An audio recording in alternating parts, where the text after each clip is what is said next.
Students, आज का topic हम स्टार्ट करते हैं कुछ इमेजेस के साथ। तो आपके सामने ये है पहली इमेज। आपको लगता होगा कि भाई ये मैडम क्या दिखा रहे हैं। हाँ, तो हमारा आज का जो टॉपिक है इसके साथ काफ़ी गहरा रिलेशन है उसका, और आपको ये देख के मुंह में पानी आ रहा होगा, है ना। दूसरी इमेज देखो। फलों का राजा, और देखो स्लाइस भी कितनी अच्छी दिख रही है ना। तो ये सब देख के खाने का मन तो होगा ही होगा। हम्म और ये देखो तीसरी इमेज, है ना। कितना प्यारा प्यारा कलर है उसका। और ऑफ कोर्स लगता है कि काश ये गर्मियों में एक एक ग्लास इसका लेमन जूस मिल जाए तो बात ही कुछ और है ना। और डियर स्टूडेंट्स, आज का जो टॉपिक है वो ये सारी इमोजीज जो हम लोगों ने देखी उसके साथ उसका काफ़ी गहरा नाता है। और इसके साथ ही हम आज का टॉपिक स्टार्ट कर रहे हैं, chapter number 2, acids, bases and salts. So ये जो पहले इमेज देखी वो सौर है। वो सौर इसलिए है क्योंकि उसके अंदर एसिड की प्रेजेंस होती है। ठीक है बच्चों, तो एसिड हमेशा टेस्ट में कैसे होते हैं? एसिड हमेशा टेस्ट में सौर होते हैं। रीज़न ये है कि ये सारे जो खट्टी चीज़ें हैं उसके अंदर एसिड होते हैं। तो टोमेटोज़ जो है वो खट्टे इसलिए हैं क्योंकि उसके अंदर ऑक्जेलिक एसिड होता है। टैमरिन जो होती है खट्टी इसलिए है क्योंकि उसके अंदर टार्टरिक एसिड होता है। लेमन खट्टा इसलिए है क्योंकि उसके अंदर साइट्रिक एसिड है। विनेगर, विनेगर तो आप सबने खाया ही होगा, है ना बच्चों। तो विनेगर जो है उसके अंदर बात करें तो वो एसिटिक एसिड है। और जब दूध जो है थोड़ा सा हल्का सा खट्टा हो जाता है तो वो खट्टा इसलिए लगता है, या फिर कर्ड की बात करो तो कर्ड खट्टा इसलिए होता है क्योंकि उसके अंदर लैक्टिक एसिड नाम का एसिड प्रेजेंट होता है। दूसरा, एप्पल्स जो होते हैं वो स्वाद में खट्टे इसलिए हैं क्योंकि उसके अंदर मैलिक एसिड होता है। और एंट स्ट्रिंग यानी कि चींटी जब काटती है, ठीक है, तो जलन होती है, वो इसीलिए क्योंकि उसके अंदर फॉर्मिक एसिड होता है। तो बच्चों ये तो बात हो गई एसिड्स की।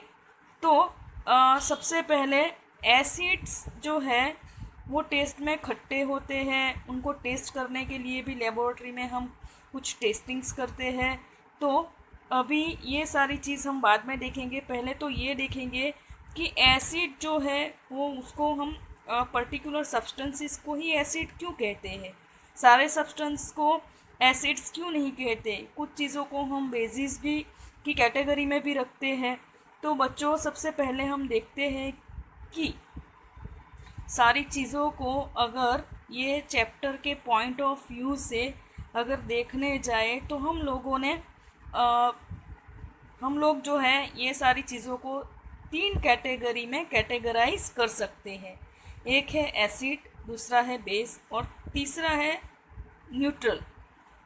Acidic substances, basic substances and neutral substances. तो ये 3 कैटेगरी क्या है, आओ बच्चों देखते हैं कि कौन सी चीज़ को ध्यान में रखते हुए हम सारी चीज़ों को ये 3 कैटेगरी में कैटेगराइज कर सकते हैं। तो कुछ साइंटिस्ट ने इसके पीछे काम करके इनको ये 3 कैटेगरी में कैटेगराइज करने के लिए कुछ डेफिनेशन दी। तो आर्हेनियस नाम के साइंटिस्ट ने अपनी डेफिनेशन दी। वो डेफिनेशन के according the substances which produce hydrogen ions in water are called acid. तो यहाँ पे एक एग्जांपल मैंने लिखा है HCl + H2O। तो ये रिवर्सिबल प्रोसेस होती है, is equal to H3O plus Cl-। तो यहाँ पे H3O+ जो है उसके ऊपर जो सॉल्यूशन है उसकी एसिडिटी डिपेंड करती है। यहाँ पे H3O+ या तो फिर H+ लिखा होगा, ठीक है। तो H+ यानी कि हाइड्रोनियम आयन जो होता है, हाइड्रोनियम आयन या फिर H प्लस यानी कि हाइड्रोजन आयन जो है वो सॉल्यूशन की एसिडिटी को डिसाइड करता है। अब दूसरे साइंटिस्ट ने एक और कंसेप्ट दिया जिसका नाम था ब्रोंस्टेड लॉरिस कंसेप्ट। सो यहाँ पे लिखा है कि कैटायन, एनायन और molecule which are capable of donating one or more proton or protons are called acid। तो H प्लस डोनेट करने वाले सब्सटेंसेस को हम एसिड की कैटेगरी में रखेंगे। वो सारे क्या कहलाएंगे डियर स्टूडेंट्स? एसिड्स कहलाएंगे। क्या कहलाएंगे? एसिड्स कहलाएंगे।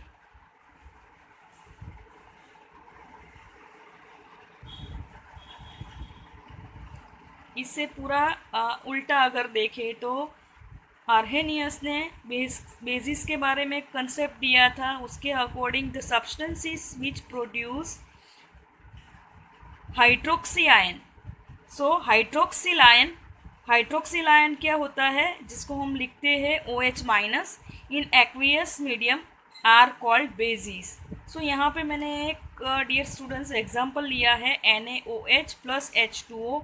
तो प्रोड्यूस होता है Na plus and OH minus. तो आप यहाँ पे देख सकते हो OH माइनस, जिसको हम हाइड्रोक्सिल आयन बोलते हैं। कौन सा आयन बोलते हैं? Hydroxyl ion. और आगे हमने एक दूसरा कंसेप्ट भी देखा था, ब्रोंस्टेड लॉरिस कंसेप्ट। तो उसके अकॉर्डिंग कैटायन, एनायन और molecule which are capable of accepting one और more proton from other substances are called Bronsted Lowry bases. वहाँ पे पहले हमने देखा तो एसिड वाले कंसेप्ट में क्या था? जो डोनर्स थे प्रोटॉन के उसको एसिड बोला था। यहाँ पे जो एक्सेप्टर है प्रोटॉन्स के उसको बेसिस की कैटेगरी में रखा जाता है।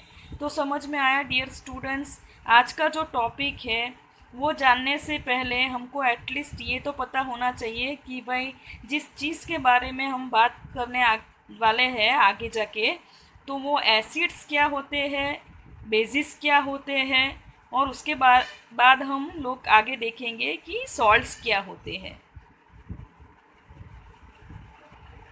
पहले तो हम लोगों ने देख ली डेफिनेशन कि एसिड्स क्या होते हैं, बेसिस क्या होते हैं। लेकिन अगर हमको जानना है कि कोई सब्सटेंस बाय नेचर एसिड है या बेस है, तो उसके लिए इंडिकेटर यूज़ किए जाते हैं।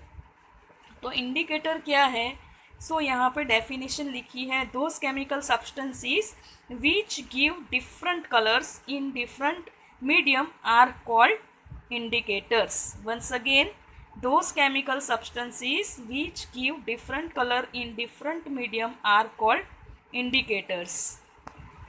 तो डियर स्टूडेंट्स, इंडिकेटर की बात हम करते हैं। एसिड बेस की बात जब आती है तो सबसे पहले बात आती है लिटमस टेस्ट की। तो हम देखते हैं कि लिटमस पेपर्स की टेस्ट इसके लिए बहुत ही इम्पोर्टेंट होती है। एसिड जो है वो ब्लू लिटमस को रेड करता है और बेस जो है वो रेड लिटमस को ब्लू करता है।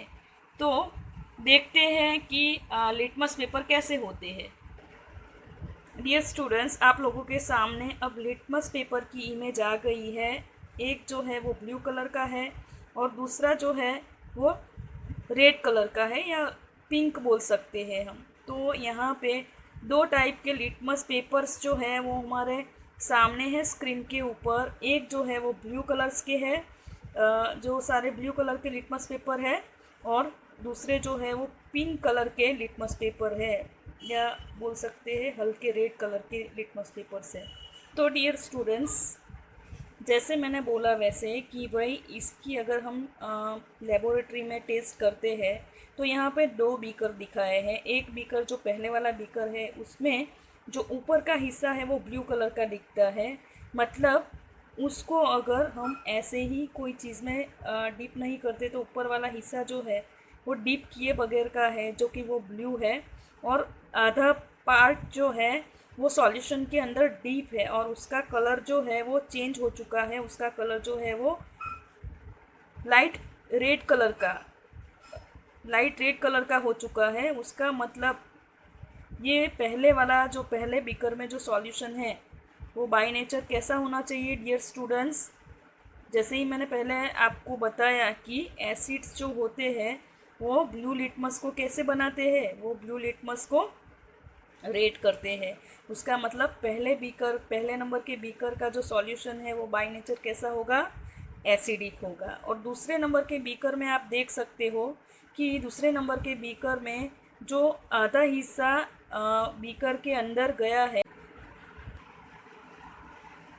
तो हमने पहले तो देखा कि ब्लू लिटमस के ऊपर जो इफ़ेक्ट होती है वो एसिड जो है ब्लू लिटमस को रेड करता है और बेसिस जो है वो रेड लिटमस को ब्लू करते हैं। लेकिन अगर एसिड के अंदर रेड कलर का लिटमस अगर डिप किया जाए तो क्या कोई इफ़ेक्ट होगी? नहीं स्टूडेंट्स, कोई इफ़ेक्ट नहीं होगी, उसका कलर चेंज नहीं होगा। वैसे ही अगर बेसिस की बात करें तो बेसिस के अंदर ब्लू लिटमस को हम डिप करेंगे तो उसके अंदर कोई कलर का चेंजेस देखने को नहीं मिलेगा। अब हम आगे चलते हैं कि उसकी प्रेजेंस जो है एसिड की कहाँ कहाँ होती है। तो हम लोगों ने आगे डिस्कस कर लिया कि जैसे टोमेटो, विनेगर, टैमरिन, ये सारी जो चीज़ें हैं उसमें नेचुरली ऑर्गेनिक एसिड पाए जाते हैं, वो नेचुरली होते हैं, इसीलिए वो ऑर्गेनिक एसिड की कैटेगरी में आते हैं। लेकिन यहाँ पे मैंने कुछ एसिड्स के नेम लिखे हैं जो की है HCl, HNO3, H2SO4, जिसको मिनरल एसिड भी बोला जाता है। तो ये वाले एसिड को लेबोरेटरी में बनाने पड़ते हैं। तो ये हैं मिनरल एसिड्स। अब देखते हैं, बात करते हैं बेसिस की। तो मिल्क ऑफ मैग्नीशिया, जिसका फॉर्मूला है MgOH ट्वाइस, दूसरा स्लेक्ड लाइम CaOH2। तो ये जो अभी सब्सटेंसेस में बोली, जो केमिकल्स के नेम बोली, वो टच करने पे थोड़े सॉपी लगते हैं। तो बेसिस जो है वो टेस्ट में बीटर होते हैं और टच करने पे वो सॉपी लगते हैं, यानी कि थोड़े से चिकने लगते हैं। तो समझ में आया डियर स्टूडेंट्स कि एसिड और बेस को हमें परखना हो तो ये टेस्ट होते हैं और उसको हम दो कैटेगरी में कैटेगराइज कर सकते हैं। अब हम बच्चों आगे बात करते हैं और इंडिकेटर्स की। एक और इंडिकेटर है जिसका नाम है फिनोफ्थैलिन सॉल्यूशन।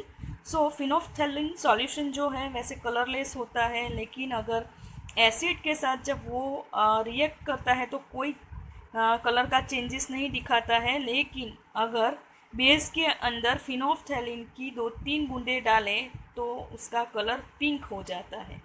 तो जो सॉल्यूशन अगर फिनोफ्थैलिन के साथ पिंक कलर देता है तो हमें ये समझना है कि बाय नेचर वो सॉल्यूशन क्या होगा, वो होगा बेस। क्या होगा बच्चों? वो होगा बेस। और फिनोफ्थैलिन के साथ अगर कोई सॉल्यूशन कोई भी कलर चेंजेस नहीं दिखाता तो उसको समझना है कि वो बाय नेचर कैसा है, एसिडिक। अब